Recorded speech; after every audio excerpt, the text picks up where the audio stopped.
Bonjour à tous, Michael Tremel, donc je suis conseiller circuit court agritourisme à la Chambre d'agriculture de Bretagne.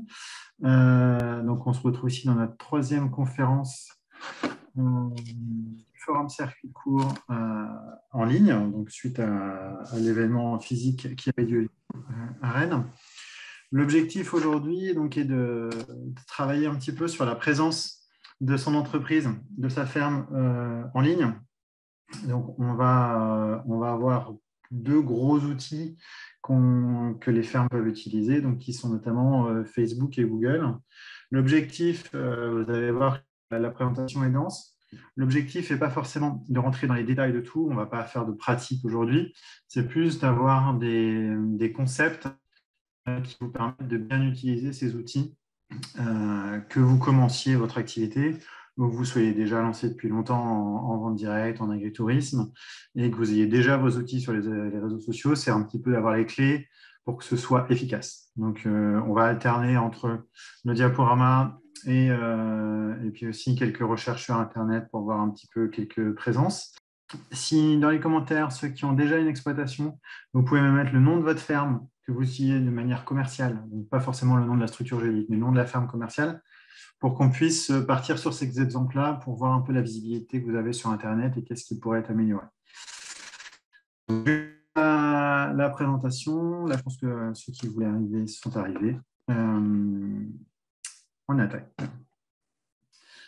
Donc, alors, c'est un peu bizarre parce que au tout début, c'est une présentation que je fais notamment aussi en formation. Donc, je commence par un quiz. Je sais que vous n'allez pas forcément me répondre.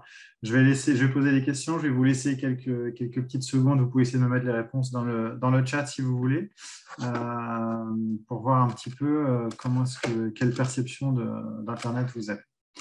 Donc, pour commencer, Internet en France, c'est un outil maintenant qui est incontournable, que tout le monde utilise. Est-ce que vous avez une idée de la population française qui utilise Internet, donc de manière plus ou moins régulière? Je vous laisse réfléchir. Tout le monde n'aura pas forcément le temps de mettre sa réponse dans la discussion.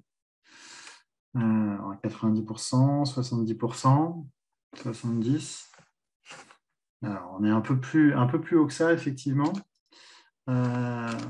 Il faut savoir que 93% des Français utilisent Internet. Donc, ça, c'est des chiffres qui datent de 2021. Donc, 60 millions de Français, c'est-à-dire environ tous les Français, hormis les personnes très âgées et les enfants, utilisent Internet. Bon, pour rappel, on est 67 millions. Alors, est-ce que vous savez quel pourcentage de la population utilise les réseaux sociaux? Donc, quand je dis réseaux sociaux, on va les étudier un petit peu après, mais je pense notamment à Facebook, Instagram, WhatsApp, qui va être considéré comme un réseau social, TikTok, Snapchat, tous ces réseaux sociaux. Donc là, on a 60%. Hop. Une deuxième petite réponse, 50%. Et non, c'est plus aussi. On a 80% des Français qui sont inscrits sur un réseau social et qui l'utilisent, alors après de manière plus ou moins régulière. Il y a des gens, ça va être plusieurs fois par jour, et il y a des gens, ça va être une fois par mois peut-être, mais qui ont un compte actif sur un réseau social qui l'utilisent encore. Donc on voit que ce soit Internet comme outil ou les réseaux sociaux, c'est devenu totalement incontournable. Et en termes de visibilité, c'est difficile d'y échapper maintenant. Et d'ailleurs, je fais le rapport avec une discussion qu'on avait avec une collègue et avec un agriculteur. On peut être contre les réseaux sociaux à titre personnel et ne pas vouloir les utiliser, c'est tout à fait légitime. Mais c'est vrai qu'en tant que professionnel, ne pas être présent sur les réseaux sociaux, ça peut vous bloquer en termes économiques aussi. Donc c'est pour ça qu'on va travailler sur votre présence là-dessus. Alors, à votre avis, pour vous, Google, qu'est-ce que c'est?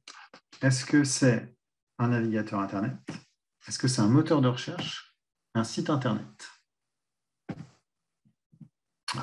J'ai cliqué trop vite, je vous ai mis la réponse. Google, il faut faire attention, ce n'est pas un navigateur Internet, beaucoup de gens se confondent, c'est bien un moteur de recherche. C'est également un site Internet, évidemment, mais le principe de base, c'est un moteur de recherche. Donc, il est là pour donner des réponses à des interrogations, à des recherches que l'on fait sur Internet, et à donner la meilleure réponse possible. Alors, je vais essayer d'avancer un petit peu vite parce que je vois que ma présentation, elle est quand même très longue et qu'on a un temps qui est limité si on veut finir à l'heure et avoir quelques questions. Donc, parmi tous les sites, là, je vous ai mis l'ensemble des moteurs de recherche les plus connus dans le monde. On va revoir un petit peu leur part de marché par la suite. Il y en a que vous ne devez pas connaître et c'est tout à fait normal, puisqu'il y en a qui sont spécialisés notamment plutôt sur le continent asiatique. Je pense à Baidu notamment, qui est un concurrent de Google en Asie. Certains pays, notamment la Russie et la Chine, ont développé beaucoup d'outils concurrents aux outils américains qui sont très utilisés là-bas et qui forcément sont aussi plus restrictifs que les outils qu'on peut utiliser ici en France et en Europe. Donc voilà, c'est pour vous dire qu'il n'y a pas que Google forcément dans la vie ou d'autres que vous connaissez, mais il y a une multitude de moteurs de recherche. Alors, quand on parle de moteurs de recherche, justement, on va voir un petit peu leur part de marché en France. Il faut savoir que la France, c'est un marché assez particulier au niveau mondial. Je vous ai mis les principaux moteurs de recherche sur ce graphique. Donc, on va avoir en premier DuckDuckGo qui représente moins d'1%, Quant qui représente moins d'1% également, et Ecosia. Donc, ces trois moteurs-là sont des moteurs français. C'est bon à savoir. Ensuite, on a Yahoo qui représente aussi 1% des recherches en France. En deuxième position, on va retrouver Bing, alors qui est vraiment le challenger avec seulement 5% en France. Et ensuite, on va avoir Google qui représente 91% du trafic en France. Donc, quand je disais que c'est un marché un petit peu spécifique, la France, c'est qu'aux États-Unis, par exemple, Google est entre 50 et 55% de part de marché. Bing est autour de 20%, Yahoo 20%, et après, il y a d'autres moteurs de recherche. On est le seul pays au monde où Google a une telle hégémonie. C'est-à-dire qu'en France, si je ne suis pas présent sur Google derrière, je vais avoir un vrai problème de visibilité. Et sur les mobiles, on va retrouver la même chose. Donc, je vous passe un petit peu les chiffres. Mais sur mobile, Google, c'est 97% des recherches. Donc, voilà. C'est pour ça que si vous n'êtes pas visible ou pas bien référencé sur Google, vous êtes quasiment invisible sur Internet, puisque la plupart des gens vont faire la recherche sur Google, même s'ils connaissent l'adresse de votre site Internet, ils vont le taper dans le moteur de recherche et passer par Google pour aller dessus. Donc, c'est vraiment important d'être visible sur ça là-dessus. Le dernier également ici, pour qu'on ait vraiment bien le contexte, la part de marché des réseaux sociaux en France. Donc, on voit que Facebook a une part de marché de plus de 70%. Messenger, on est aux ordres de 60%. WhatsApp, plus de 55% des gens qui l'utilisent. Instagram a dépassé les 50% aussi. Ensuite, sur Snapchat et TikTok, on va être sur des réseaux sociaux plus jeunes qui concernent moins de personnes et puis qui ont une utilisation un petit peu différente. Ce qui est intéressant de voir dans cette diapositive, c'est l'utilisation de Twitter. On parle beaucoup de Twitter, on entend beaucoup parler de Twitter, mais en fait, Twitter, c'est assez pauvre en France et c'est assez peu utilisé, je pense, par vos clients. Donc, c'est vrai que moi, quand je fais de l'accompagnement ou quand on fait une formation, on va plutôt travailler sur Facebook et Messenger ou Instagram, qui, eux, sont très utilisés, plutôt que sur Twitter, qui, en fait, correspond à une clientèle plutôt urbaine, très parisienne. Dans un milieu politique, journaliste, ça marche très bien. Pour quelqu'un qui veut faire du lobbying, c'est très intéressant. Mais pour quelqu'un qui veut toucher les consommateurs, ça n'a quasiment aucun intérêt, en tout cas en Bretagne. Ici, vous avez la répartition des utilisateurs de Facebook. Donc, on va voir qu'aussi les réseaux sociaux, chaque réseau social a un peu sa clientèle et sa classe d'âge. Facebook, on va être sur une clientèle qui vieillit, clairement. On va être plutôt sur du 25-55 ans pour la majorité. Les jeunes qui vont avoir des comptes Facebook, c'est surtout pour avoir accès aux d'autres applications qu'on va voir par la suite. Ou alors pour s'inscrire sur des sites Internet. Mais l'utilisation de Facebook chez les jeunes, elle a énormément baissé.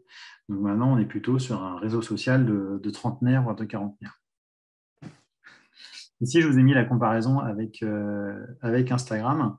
Instagram, c'est un peu l'inverse, c'est plutôt plus jeune, plus familial aussi. On est plutôt sur un réseau social de 18-35 ans qui va être donc intéressant si vous cherchez à toucher cette cible.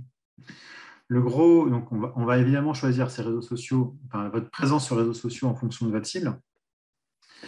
Le gros avantage, c'est que Instagram et Facebook appartiennent au même groupe, qui est donc le groupe Meta, donc qui a changé de nom récemment, qui était un ancien groupe qui s'appelait Facebook, auquel appartiennent également donc Messenger et WhatsApp. Donc, les outils sont un peu centralisés aussi quand on communique sur ces réseaux sociaux-là, ce qui va faire gagner du temps lorsque vous allez vous mettre sur les réseaux sociaux.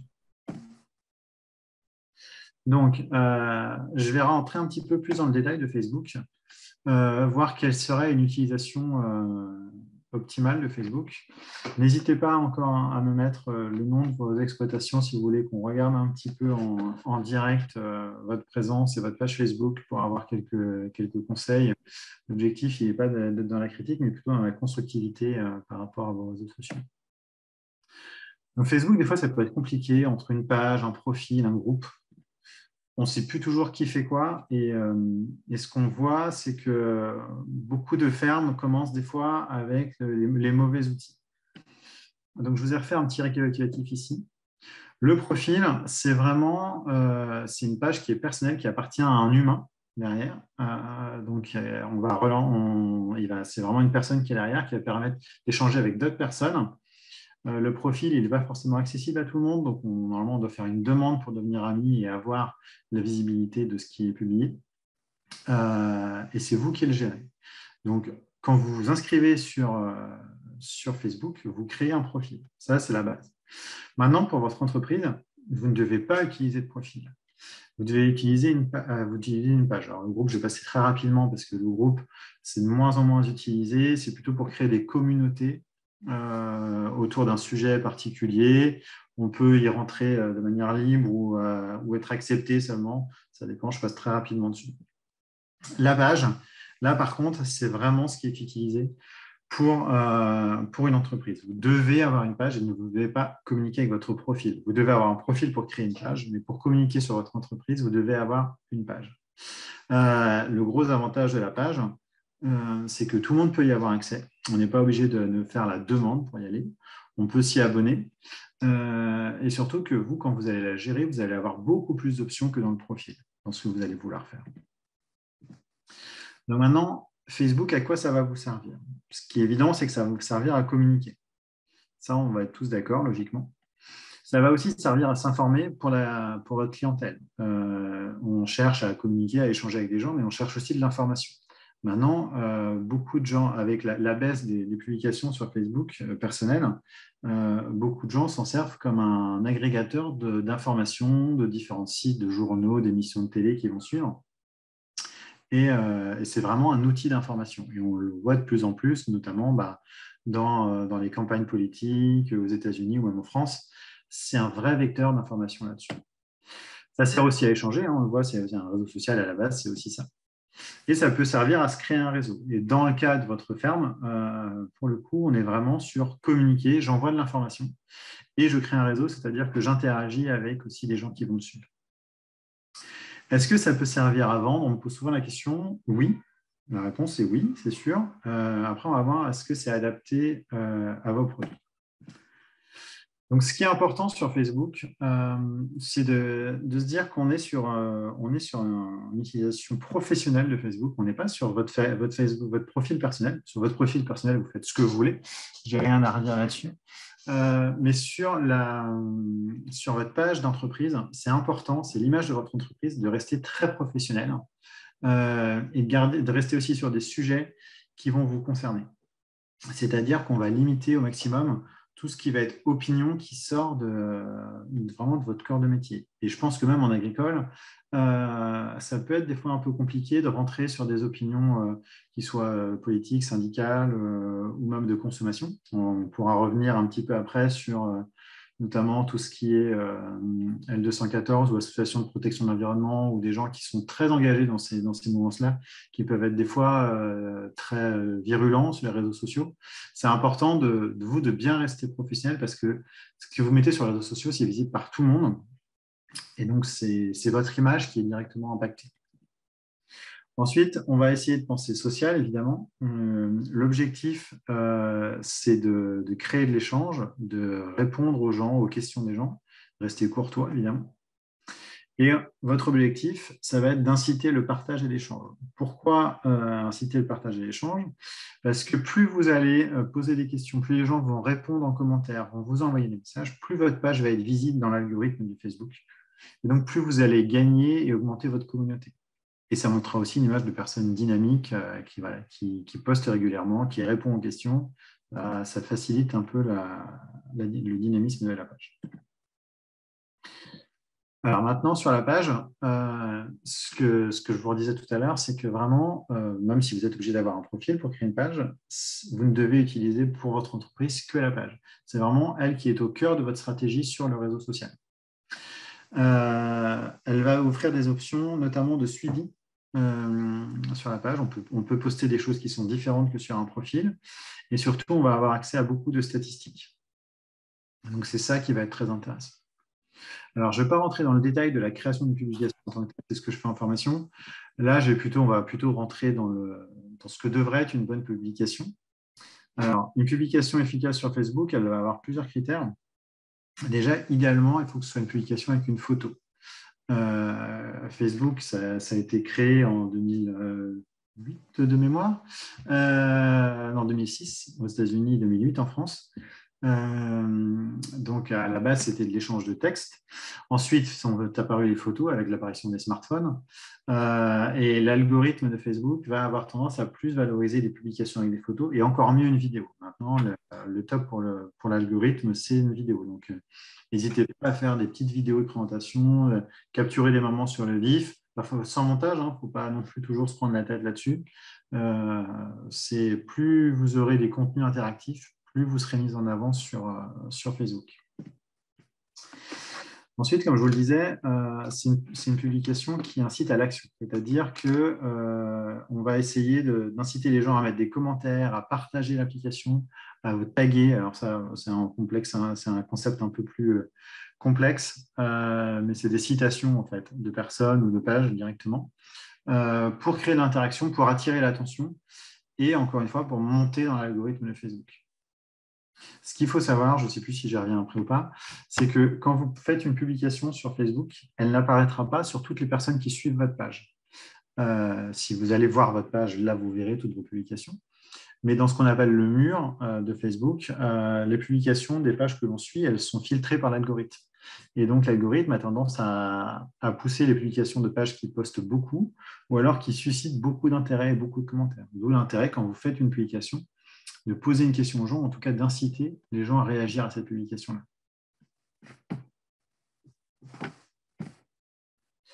Et évidemment, c'est une publication qui va être riche en informations. L'objectif, il n'est pas de dire juste on est ouvert de 14h à 18h vendredi soir, par exemple. C'est d'amener plus d'informations que cette base un peu factuelle et qui est un peu pauvre en interaction. Donc, toujours essayer évidemment, de construire ces phrases et d'apporter du contenu en plus de la photo et de la vidéo. Donc, les informations, elles doivent être utiles, ça c'est évident, mais après, on n'est pas toujours non plus dans la recherche d'une publication à vocation informative. Et il faut aussi se mettre à la place de votre client. Votre client, il a aussi des fois envie de se projeter, de rêver par rapport à l'interaction que vous lui proposez. Ça peut être des photos de paysages, des photos de naissance d'animaux, de nourrissage, de transformation, beaucoup de choses qui vont le sortir aussi de son quotidien. Ce qui est bon à savoir, c'est qu'on peut programmer ces publications. Et ça, vous pouvez le faire que si vous avez une page. Si vous avez un profil, ce n'est pas possible. Donc, par exemple, si vous avez, évidemment, vous avez un programme un peu chargé, on va dire, vous n'avez pas toujours le temps d'être sur les réseaux sociaux, pas toujours votre téléphone ou votre ordinateur en portée de main. Ça peut être de se dire, sur les choses qui sont importantes, je vais prendre peut-être une demi-heure, une heure, un jour où j'ai un peu plus de temps, et je vais programmer mes publications pendant la semaine. Comme ça vous allège aussi l'esprit, et puis vous pouvez vous concentrer sur votre travail, mais aussi sur des publications qui vont être plus informelles la semaine. Mais sur des informations d'ouverture, de communication, de porte ouverte, de choses comme ça peut être intéressant de les programmer. Moi, ce que je conseille aussi souvent, c'est d'avoir sur votre téléphone, d'installer les applications du réseau social pour pouvoir justement interagir et répondre aux commentaires très facilement, mais aussi faire des publications très facilement directement de l'application. Et pour ça, vous avez deux applications, l'application Facebook classique et l'application Business Suite qui, elle, sert à gérer les pages. On va voir qu'elle gère l'intégralité des pages, aussi bien, voire des fois même mieux que sur un ordinateur. Alors, une fois que vous avez fait une publication, vous allez pouvoir suivre les notifications par l'application. Donc ça, c'est important. Vous allez pouvoir répondre aux commentaires aussi.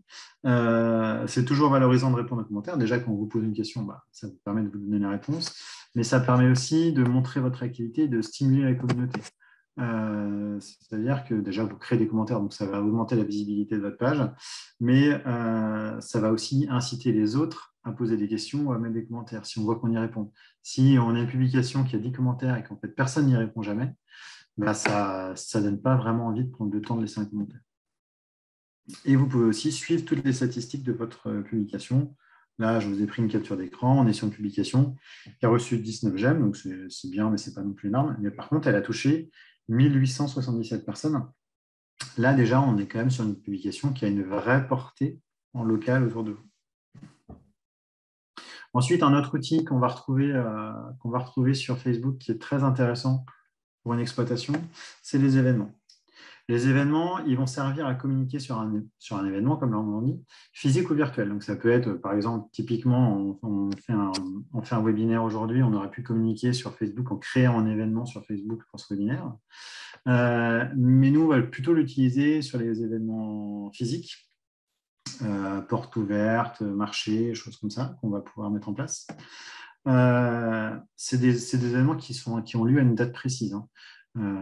Je ne vais pas rentrer dans la conception de l'événement, ça nous prendrait un peu trop de temps, mais ça peut être un jour, ça peut être une après-midi, mais ça peut être aussi quelque chose qui a lieu tous les mercredis ou toutes les semaines ou tous les 15 jours. Ça, après, les options de Facebook sont multiples là-dessus. Ce qui est important, c'est de motiver la communauté à répondre sur la participation. Déjà, vous, ça va vous rassurer de vous dire que votre événement intéressant. Mais quand les gens vont répondre à l'événement, ça va aussi indiquer à leurs amis sur le réseau social qu'ils participent. Et donc, ça fait aussi un effet boule de neige. Et ça, c'est plutôt intéressant. Donc, comme je vous disais, nous, on l'utilise beaucoup dans le réseau Bienvenue à la ferme, dans les chambres pour les portes ouvertes, les animations, les dégustations, des choses comme ça, le lancement d'un nouveau produit. C'est quelque chose qui marche très, très bien. Évidemment, ce n'est pas quelque chose qu'on va utiliser pour votre ouverture hebdomadaire ou quotidienne de votre magasin ou de votre point de vente. Là-dessus, ça n'a pas d'intérêt, ce n'est pas fait pour ça. Quand vous créez un événement, il faut être prêt à avoir aussi le temps de répondre aux questions. C'est-à-dire que on est tous pareils, on a beau avoir l'information qui est très mise clairement dans l'événement, et les gens ne lisent pas toujours le texte, vont vous poser des questions même si l'information a déjà été donnée, et des fois vont aussi vous poser des questions sur une information que vous n'avez pas donnée. Donc là, c'est intéressant d'être prêt à avoir du temps pour répondre aux questions. Et on connaît l'utilisation des réseaux sociaux, c'est plutôt le soir, des fois tard. On ne vous demande pas de veiller jusqu'à minuit pour répondre à toutes les questions, mais d'essayer d'être réactif et dans moins de 12 heures d'avoir répondu au moins à la question. Et plus votre événement va approcher, plus il faudra être réactif. Ça permet aussi de le faire vivre. N'hésitez pas à le partager évidemment sur votre page et d'inciter les gens à le partager. Alors, on va faire un rapide tour aussi sur la publicité sur Facebook. On a vu les publications, on a vu les événements. La publicité sur Facebook, elle va être intéressante pour gagner en visibilité. On va pouvoir promouvoir sa page directement, c'est-à-dire gagner de nouveaux internautes qui vont suivre votre page. Donc ça, c'est intéressant pour toucher des gens qui ne vous suivent pas directement. Ça peut être également intéressant pour promouvoir un événement. C'est quelque chose qu'on fait énormément sur nos portes ouvertes, de promouvoir sur un événement local autour de 20-30 km autour de l'événement, de toucher toutes les personnes qui ont un compte Facebook. Elles vont le voir apparaître sur leur mur et donc elles vont être sensibilisées à l'événement et vouloir y participer logiquement. Mais ça peut être aussi pour promouvoir des produits, soit directement sur sa page Facebook, on va voir sur la partie vente, mais ça peut être aussi sur votre site internet, de promouvoir un nouveau produit, par exemple, sur votre site internet que vous allez promouvoir sur Facebook et que vous allez pouvoir toucher des gens qui ne sont pas à la base sensibilisés à votre page Facebook. Je vais juste compléter rapidement sur la publicité. le gros intérêt de la publicité sur Facebook, si on a un tout petit peu de temps, je vous montrerai par la suite, c'est qu'on peut faire vraiment un ciblage très précis. On peut cibler les gens, comme je vous disais, à 15 km de chez vous, comme toute la France ou le monde entier. On va pouvoir cibler par sexe, on va pouvoir cibler par centre d'intérêt. Donc, on peut avoir quelque chose de très précis. Pour vous donner un exemple, en règle générale, autour de 20 km autour de votre ferme, on peut toucher, alors en fonction d'où vous êtes, plus vous êtes proche d'une grande ville, plus il y en a, entre 20 et 100 000 personnes. Donc, c'est quand même un potentiel de communication qui est très intéressant. Pour un budget que vous allez définir, vous pouvez décider de mettre 5-10 euros, comme vous pouvez décider de mettre 1 000 euros si vous voulez. C'est un très, très gros budget sur Facebook. Ça vous coûte beaucoup moins cher qu'une publication presse, par exemple. Et au moins, vous avez des statistiques sur qui vous avez touché et un retour sur investissement plus fiable. Alors, la vente sur Facebook, c'est possible. Il y a deux solutions. Soit vous utilisez donc la marketplace de Facebook, qui est un équivalent gratuit du Bon Coin sur Facebook, qui est plutôt à la base ciblé pour les particuliers sur un système de petites annonces. Soit vous pouvez créer une boutique Facebook qui là est liée à votre page aussi. C'est encore une option que la page ouvre. C'est beaucoup plus professionnel, c'est beaucoup plus complet à utiliser. Sur la boutique, ils vont pouvoir acheter directement sur votre page Facebook ou alors acheter via votre site internet. Mais par contre, ça crée un espace boutique, ça permet de mettre en avant vos produits sur Facebook. Ça permet d'avoir votre frontière, ça c'est intéressant. Ce qu'il faut savoir, c'est qu'on va y vendre que des produits tangibles, c'est-à-dire qu'il n'y a pas de service, pas de produits non physiques qui peuvent être vendus sur Facebook. Ça, Facebook ne l'autorise pas encore. Donc, pour tout ce qui est prestations, ferme pédagogique, visite de ferme ou hébergement, ça, on ne pourra pas le faire directement sur Facebook. Pas encore, en tout cas. Donc là, je vous ai remis une capture d'écran où on voit ici gérer sa boutique. Donc là, on va passer aussi dessus. Là, c'est la première page pour configurer sa boutique. Donc, on peut vendre sur Facebook et sur Instagram ou sur les deux à la fois. On va pouvoir accepter directement des paiements sur Facebook ou alors passer par le moyen de paiement de votre site Internet. Moi, j'ai plutôt tendance, si vous avez un site Internet qui est développé avec du e-commerce, à passer par votre site Internet. Ça vous permettra de gérer les commandes beaucoup plus facilement. Mais quelqu'un qui veut se tenter, il peut aussi avoir du paiement directement sur Facebook. C'est un choix. En termes de confiance aussi, à voir est-ce que les clients sont prêts à laisser leur carte bleue sur Facebook. Je pense qu'un site Internet qui passe par le moyen de paiement d'une banque, c'est toujours un peu plus sécurisant. Donc, pour les produits, soit vous allez créer vos produits sur Facebook si vous n'avez pas de site Internet marchand. Mais si vous avez un site Internet qui est moderne avec un CMS, vous allez pouvoir importer directement tous les produits de votre CMS sur votre page Facebook, ce qui vous fait gagner du temps, ce qui vous permet de gérer vos stocks aussi directement de votre site Internet et de gérer vos produits d'un seul endroit. Donc ça, c'est plutôt un gain de temps considérable. Pour que votre boutique soit visible, il faut que vous ayez un produit en ligne au moins qui soit visible. Donc, tant que vous pouvez vous tester à créer la boutique, tant qu'il n'y a pas un produit qui a été validé, elle ne sera pas visible par les internautes.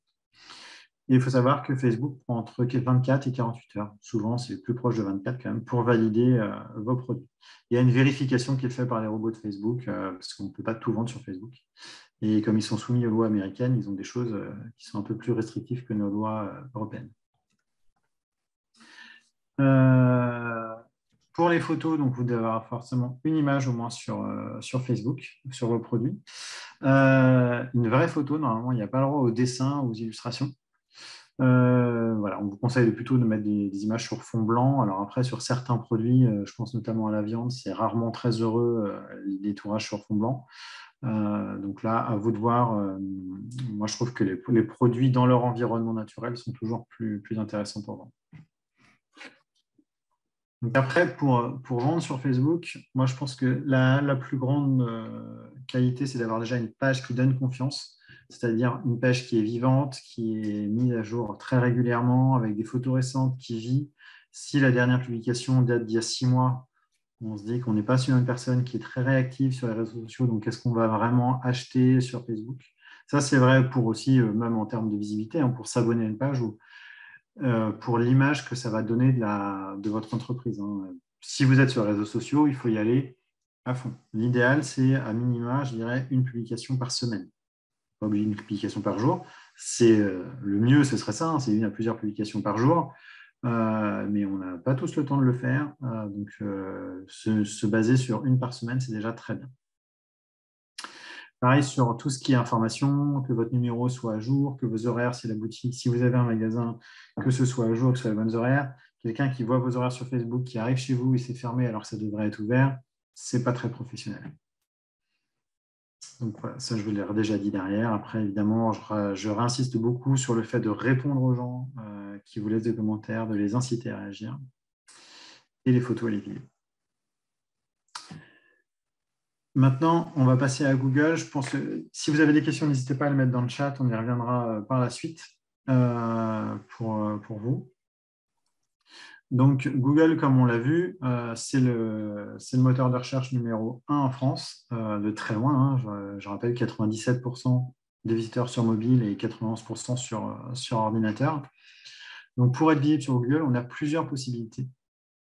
La première, ce serait d'avoir un site Internet bien référencé. Un site Internet qui n'est pas bien référencé, ça ne sert strictement à rien.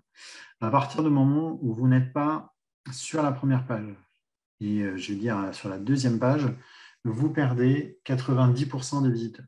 C'est-à-dire que 60% des visiteurs sur Facebook vont cliquer sur le premier lien que Google leur propose. Donc, si vous êtes déjà deuxième, il n'y a plus que 40% des gens qui vont cliquer sur votre lien. Si vous êtes en dessous des cinquièmes, vous perdez, vous n'avez quasiment aucun clic. Et alors, si vous êtes en deuxième ou troisième page, c'est comme si vous n'existiez pas.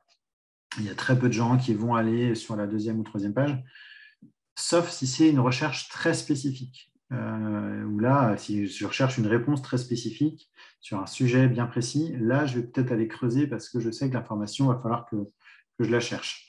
Mais sur quelqu'un qui cherche une ferme pour acheter des produits locaux autour de chez elle, elle n'ira pas sur la deuxième page. Elle va rester sur les 3-4 premiers liens.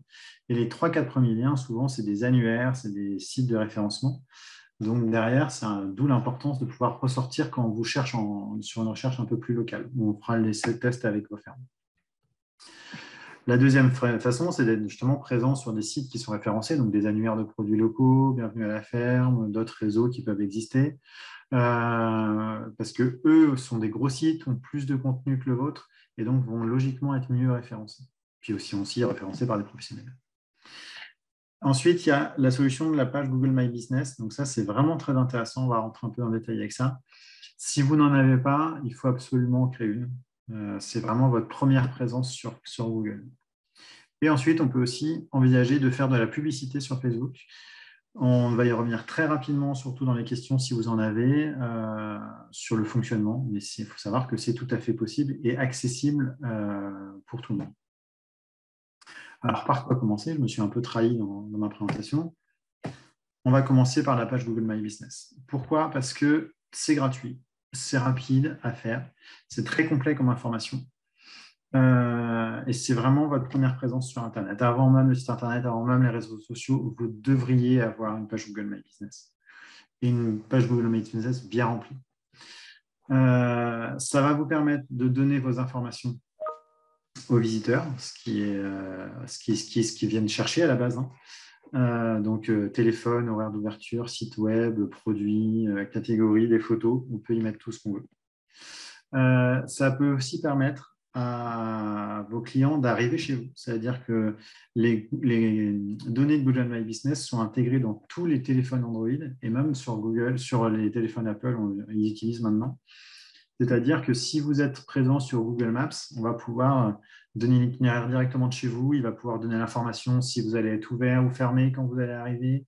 Donc, c'est vraiment un outil très, très précis pour vos clients. Mettre des photos, ça va augmenter la visibilité et les visites sur votre fiche de plus de 40%. Donc, c'est aussi intéressant de vraiment remplir votre photo. Et ça va vous permettre de gérer les avis. Puisque de toute façon, c'est un débat qu'on peut avoir aussi, est-ce qu'on est pour ou contre les avis? Moi, la réponse que j'ai régulièrement, c'est en fait, vous ne pouvez pas être contre ou pour les avis. On ne vous demande pas votre avis, justement. Les avis, vous en aurez quoi qu'il arrive. Donc, puisqu'il y en a, vous en aurez quoi qu'il arrive, autant pouvoir les gérer, y répondre, au positif comme au négatif.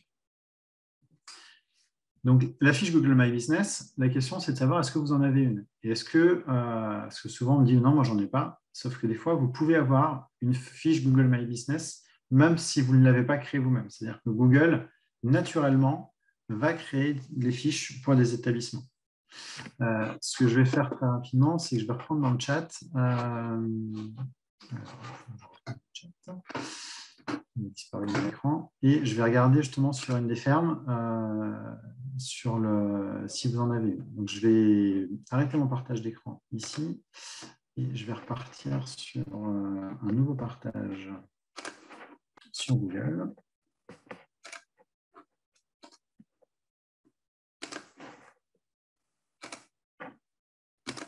Alors, par exemple, si je prends la ferme de ici, quand je cherche ici, sous mon écran, je vais avoir cette partie-là, qui est donc cette partie à droite, qui est donc la fiche Google My Business.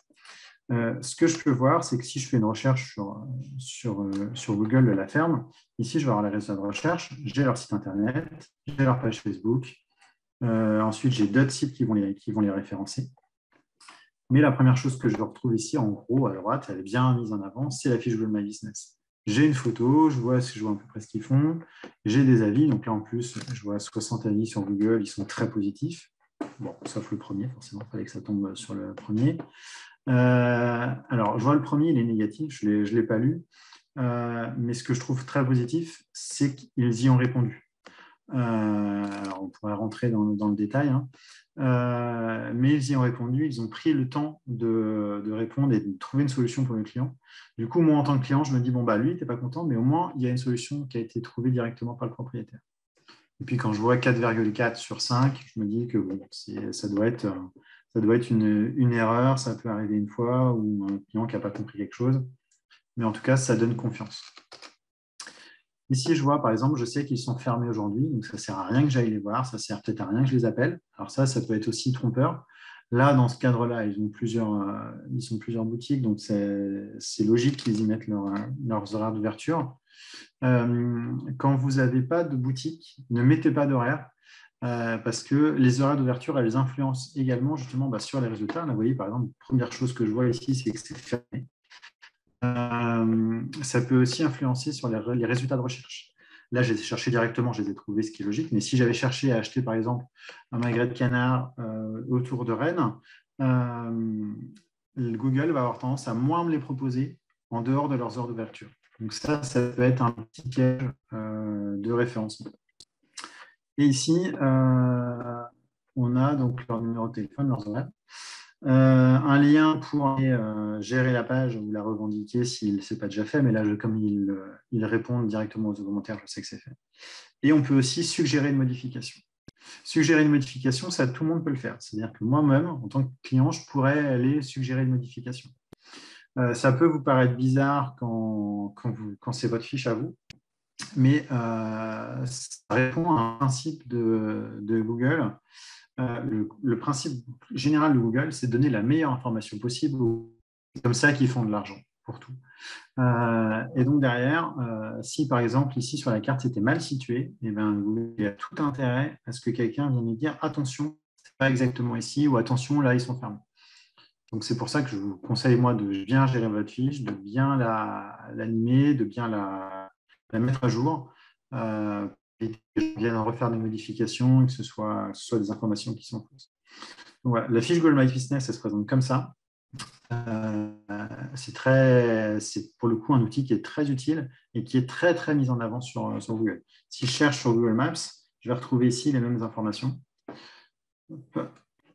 J'ai ici la ferme de Mulguin et je vais avoir logiquement derrière ici voilà, ces informations-là qui s'affichent avec une autre photo, avec le site internet, avec leur numéro de téléphone. J'ai vraiment tout. Je n'ai même pas besoin d'aller sur leur site internet si je veux pour aller chez eux, pour avoir leur numéro de téléphone. Donc c'est un gain de temps aussi pour le client. Je vais reprendre mon diaporama.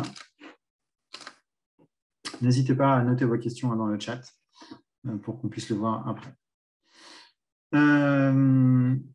Donc, quand vous n'avez pas créé votre fiche Google My Business, il faut cliquer sur le lien « Vous êtes propriétaire de cet établissement » pour la revendiquer. Donc, si vraiment Google n'a pas créé votre fiche pour vous, vous pouvez la créer. Donc là, je vous avais remis un autre exemple. On va passer rapidement là-dessus. Présentation. Donc, pour créer une fiche Google My Business, vous devez avoir un compte Google. Donc, si vous avez une adresse Gmail, vous en avez un. Vous pouvez créer un compte Google, n'importe qui peut en créer un. Et allez donc sur la page que je vous mets. Alors là, je vous ai mis le lien, mais vous allez faire comme 98% des internautes. Vous allez taper Google My Business dans Google et il va vous donner le bon lien directement. Donc, vous allez trouver très facilement. Une fois que vous avez créé votre fiche, elle ne va pas être en ligne tout de suite. Google va vous envoyer un courrier. Alors, ça peut paraître bizarre de la part de Google, mais encore une fois, c'est pour avoir la véritable information. C'est-à-dire qu'ils envoient un courrier postal pour être sûr que c'est bien vous qui habitez à cette adresse-là. Et dessus, il y a un code, et c'est ce code-là qui va valider votre fiche et la mettre en ligne. Donc, encore une fois, on est vraiment dans une information qui est la plus vérifiée possible. C'est l'objectif de Google. Alors maintenant, est-ce qu'on peut vendre avec Google? Je vais aller rapidement pour nous laisser des questions, parce que la réponse, elle va être assez simple. C'est tout à fait possible. La chose la plus facile à faire dans votre cas, avec votre fiche Google My Business, on peut mettre en place un click and collect sur sa fiche en fonction des catégories que vous aurez choisies. Ou alors de mettre un formulaire de réservation que vous allez créer avec Google Forms, par exemple, pour juste faire de la commande. Donc là, on parle juste de la prise de commande, sans paiement, sans rien. Mais ça peut être un bon relais de communication et un levier pour augmenter les ventes. Donc, pour créer un formulaire, vous pouvez utiliser par exemple Google Forms qui va très, très bien fonctionner. Vous pouvez faire des formulaires très, très complets avec Google Forms. Gardez aussi toutes les coordonnées de vos clients qui auront laissé leurs coordonnées pour les recontacter lors d'une newsletter, d'un envoi de mail. Ça peut être intéressant aussi de se faire une base de données. On le dira trop peu. Ça, c'est vraiment, pour moi, la seule façon de vendre qui est intéressante en termes de vente directe. Après, il y a plein d'autres façons, dans Google Shopping notamment, mais ce n'est pas du tout adapté pour votre site à vous. C'est plutôt pour les grosses enseignes et c'est très peu adapté pour l'alimentaire, Google Shopping. Donc, je ne vais pas y revenir plus que ça. Ensuite, je vous fais juste un tout petit point sur le référencement naturel. Le référencement naturel, c'est donc la présence de votre site dans le moteur de recherche. Donc, si je reprends l'exemple de la ferme de Lungen, quand j'ai tapé tout à l'heure la ferme de Lungen, tout de suite, j'ai trouvé leur site. Bon, c'est normal, je l'ai cherché. Donc, même si leur site avait été mal référencé, je l'aurais trouvé. La vraie question du référencement naturel, c'est si j'avais cherché, par exemple, à acheter du foie gras autour de Rennes, ce qui est plus logique si je ne connais pas la ferme en tant que telle. Ou si je cherche, je ne sais pas, moi, des colis de porc, de viande de porc près de Pontivy. Je vais chercher viande de porc Pontivy. Je ne vais pas aller, je n'ai pas forcément de nom de ferme directement que je vais chercher. Donc, c'est important que votre site il soit référencé sur un maximum de mots-clés. C'est ce qu'on appelle le référencement naturel. Donc, Google va analyser tous les sites, il va les scanner et après, il va vous classer en fonction des recherches qu'on va faire. Donc, il va regarder votre site Internet, vos réseaux sociaux, les sites qui parlent de vous également, parce que mine de rien, on le voyait tout à l'heure, par exemple, je reprends l'exemple de la ferme de Nouvelle, mais ils étaient présents sur plusieurs sites sur lesquels on pouvait les retrouver. Et c'est peut-être ces sites-là qui vont ressortir sur d'autres recherches. Donc, c'est pour ça que c'est important de vraiment créer une toile où vous êtes présent sur Internet. Pas oublier la presse aussi, parce que quand vous faites venir des journalistes chez vous qui font un article, maintenant tous les articles sont en ligne et sont aussi repérés par Google. Donc, le référencement naturel, c'est tous les sites qu'on retrouve dans la partie que vous avez encadrée en rouge. À droite, c'est bien la fiche Google My Business. Parfois, vous avez aussi de la publicité qui se met au-dessus. Donc là, on est dans du référencement payant, on n'est plus dans du référencement naturel. Sur votre site, ça va dépendre beaucoup donc, du contenu, c'est-à-dire qu'il faut avoir du texte. Même si les personnes lisent de moins en moins le texte sur Internet, il faut en avoir pour que le moteur de recherche ait quelque chose à se mettre sous la main. Des images aussi, hein, ça c'est bien sûr.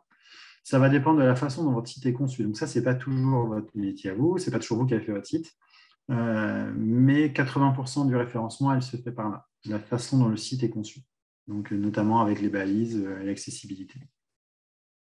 Et il faut avoir des liens. Donc, il faut avoir des liens qui pointent vers votre site. Hein. Si votre site est une impasse, qu'il n'y a aucun lien qui y amène, ben forcément, on va avoir du mal à le trouver. Même le moteur de recherche va avoir du mal à le trouver.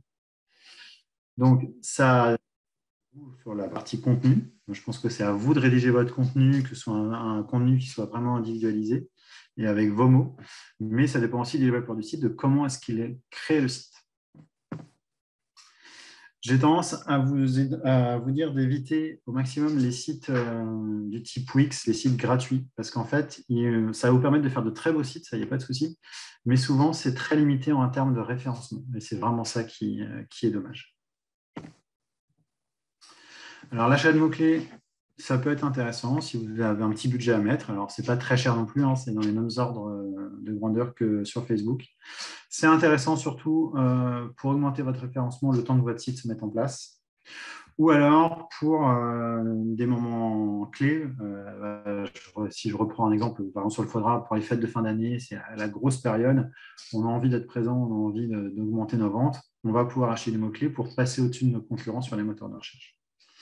Ça fonctionne sur un système d'enchères. Donc, il faut savoir qu'au bout, à partir de 10-15 euros, on peut tout à fait lancer une campagne locale parce que vous pouvez cibler des villes, des secteurs, des départements et vous n'êtes pas obligé de faire de la pub sur la France entière, sauf si vous faites de l'expédition, bien sûr. Alors là, je vous ai remis Google, donc là, je vous ai mis comment apparaissent les annonces sur les moteurs de recherche. Et juste au-dessus, vous avez les résultats de Google Shopping. Là, vous voyez, par exemple, c'est des ordinateurs portables. J'ai du mal à voir des clients acheter du frais ou des produits fermiers sur cette partie-là. Bon, c'est ce que je vous remets ici un petit peu. On vous enverra de toute façon le diaporama. On va passer, je pense être dans les temps. Je ne pensais pas pouvoir passer toutes les diapos, mais c'est très bien. On va passer donc aux questions. Si vous voulez qu'on regarde un petit peu directement sur la ferme, je vois la ferme du quartier. Au quartier, on va pouvoir regarder. Je vais d'abord répondre à la première question. Si une info change l'exemple horaire, est-il possibilité de le faire d'un seul endroit? Vous voyez sur toutes les pages.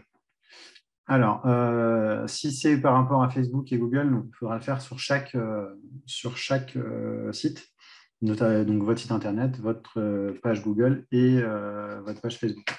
Vous serez obligé de le faire sur tous les sites. Alors, le temps que vous me posiez quelques questions par écrit ou par oral, vous pouvez aussi réactiver votre micro. On va essayer de faire la recherche sur la ferme au quartier. Alors, c'est intéressant parce qu'en plus, je ne connais pas la ferme et je ne sais pas où elle est située. Donc, ça me permet de voir si on la retrouve facilement.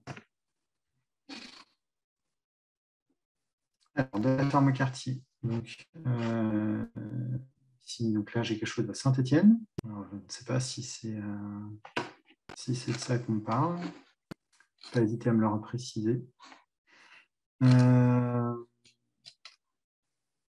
Mais est-ce que c'est en Bretagne? En tout cas, bon, c'est quelque chose qui existe bien, qui est bien référencé sur cette partie Google My Business. Le site Internet est là aussi. On va la regarder en termes de référencement. Alors, j'ai fait ce site-là. Et je vais reprendre ça aussi. Et je vais reprendre de faire de nouvelles.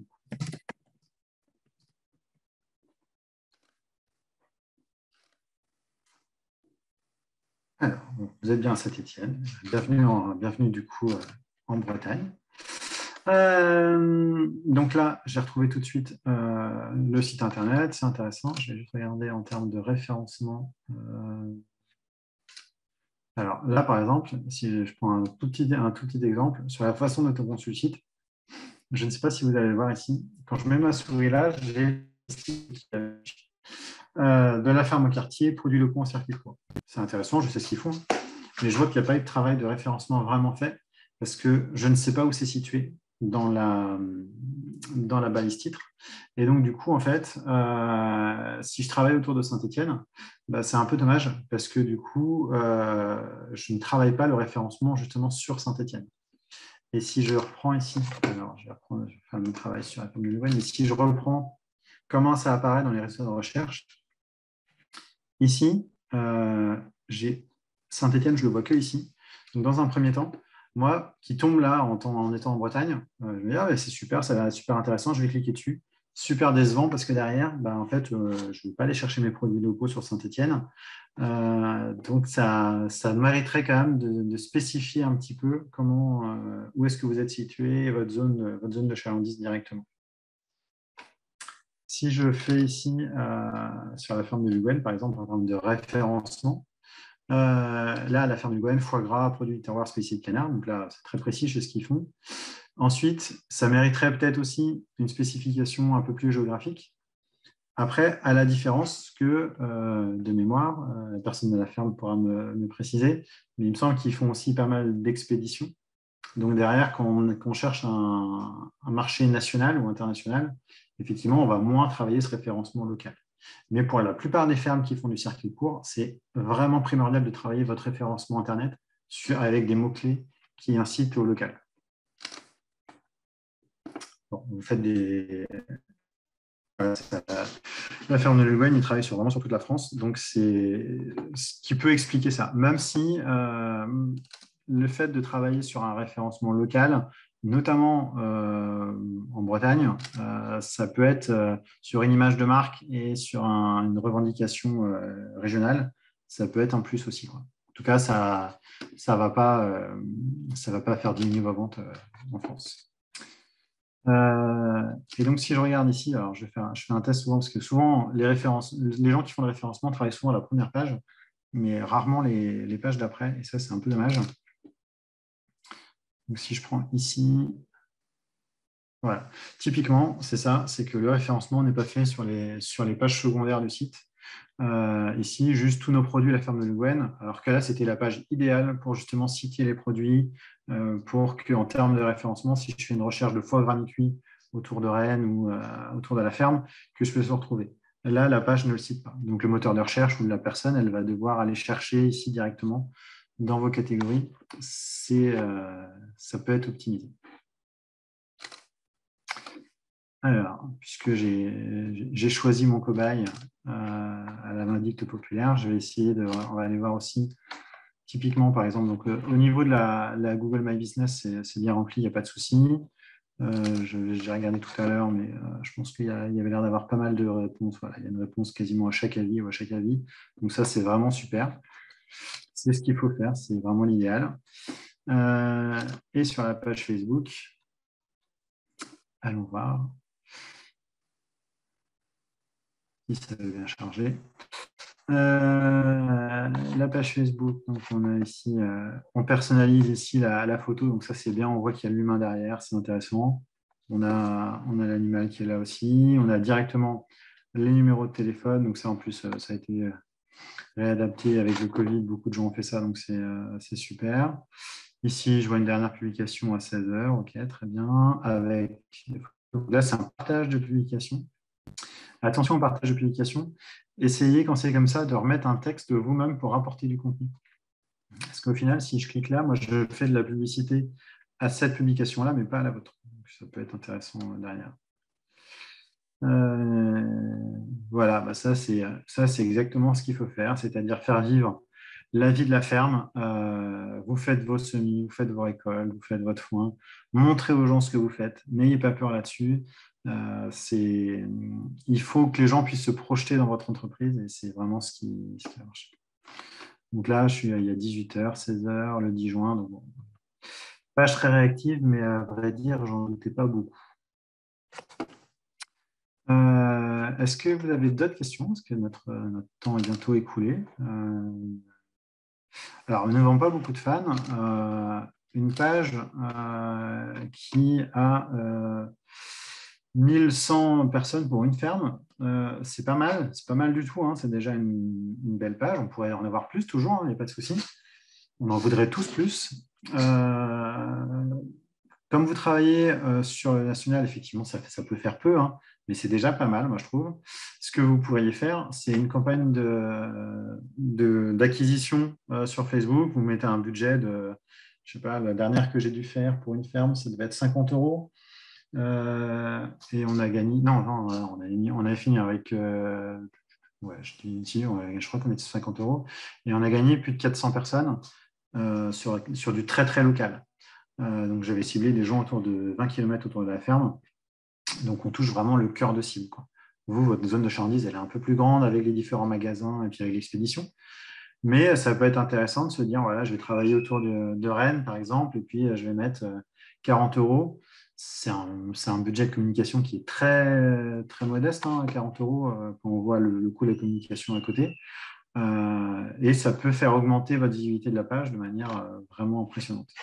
Et après, il y a aussi la sponsorisation de posts. Il y a beaucoup de posts postés. C'est comme ça que l'appelle Facebook. Mais sur certains, ça peut être intéressant, notamment sur les grosses périodes d'activité.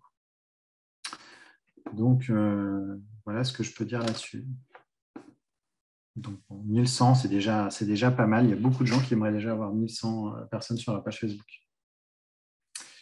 Est-ce que vous avez d'autres questions? Je laisse encore 2-3 minutes pour les plus rapides à me mettre une question. Et puis après, sinon, on va s'arrêter là.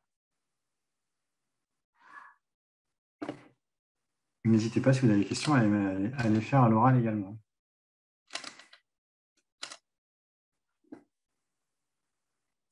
Si vous voulez en savoir plus derrière, n'hésitez pas aussi à consulter nous, les formations qu'on peut faire. Là, c'est un condensé d'une formation que moi je fais sur l'utilisation de Facebook et Google. Où on rentre vraiment plus dans la pratique et dans le détail. Là, j'ai vraiment été très succinct en 40 minutes. Mais n'hésitez pas à vous renseigner ou à nous contacter derrière. On fait aussi de l'appui individuel. Et pour les adhérents, bienvenue à la ferme, on a un appui qui est encore plus incisif. Donc, n'hésitez pas. Et dans ce cas-là, je vais terminer la présentation par revenir sur mon diaporama, mais on va terminer ça.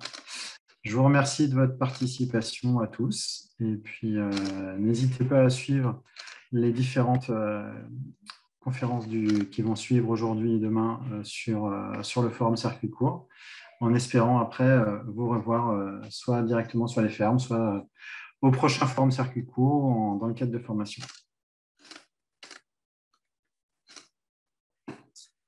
À très bientôt.